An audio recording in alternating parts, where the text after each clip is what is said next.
కావాల్సి దాదాపు ఇందాక చెప్పినట్లు 1000 బస్సులలో వందలాది ఇప్పటికే ఆర్టీసీకి లీజుకిచ్చాం.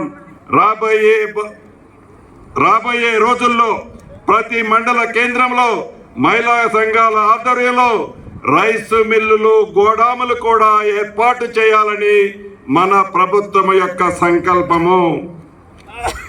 దేశంలో ఏ రాష్ట్ర ప్రభుత్వము చేయని విధంగా దేశ వ్యవసాయ చరిత్రలో నిలిచిపోయేలా అధికారంలోకి వచ్చిన కేవలం 8 నెలల్లోనే రాష్ట్రంలో 26 లక్షల మంది రైతన్నలకు సుమారు 21,000 కోట్ల రుణాలని రుణ విముక్తులు చేసిన ప్రభుత్వం మన ప్రభుత్వం.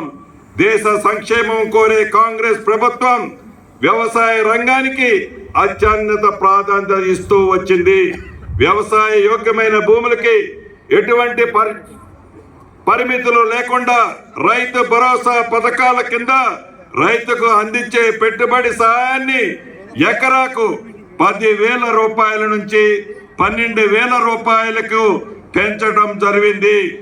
భూమి లేని వ్యవసాయ కూల కుటుంబాలకు ఇందిరమ్మ ఆత్మీయ భరోసా కింద 12,000 రూపాయలు ఆర్థిక సహాయం అందించడం జరిగింది.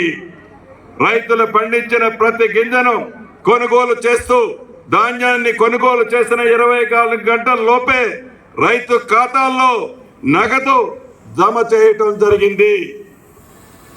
మద్దతు ధరతో పాటు క్వింటాలకు 500 రూపాయలు బోనస్ చెల్లిస్తున్నాం.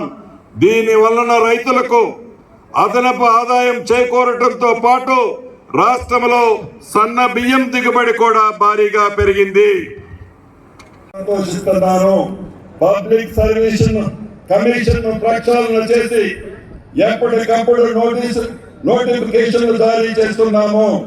3 లక్షల కోట్లు పైబడి పెట్టుబడులు సాధించి ప్రైవేటు రంగంలో 1,00,000 ఉద్యోగాలు సృష్టించాము. రాజు యువ వికాస్ కార్యక్రమం ద్వారా తెలంగాణ రాష్ట్రంలో ఉన్న నిరుద్యోగ యువతులకి భరోసా కల్పించే విధంగా రాబోయే రోజుల్లో పారదర్శకంగా అర్హులైన నిరుద్యోగ యువతకి రాజు యువ వికాస్ కార్యక్రమం ద్వారా సహాయతను కూడా మన ప్రభుత్వం ఇచ్చే కార్యక్రమం చేపట్టబోతుంది.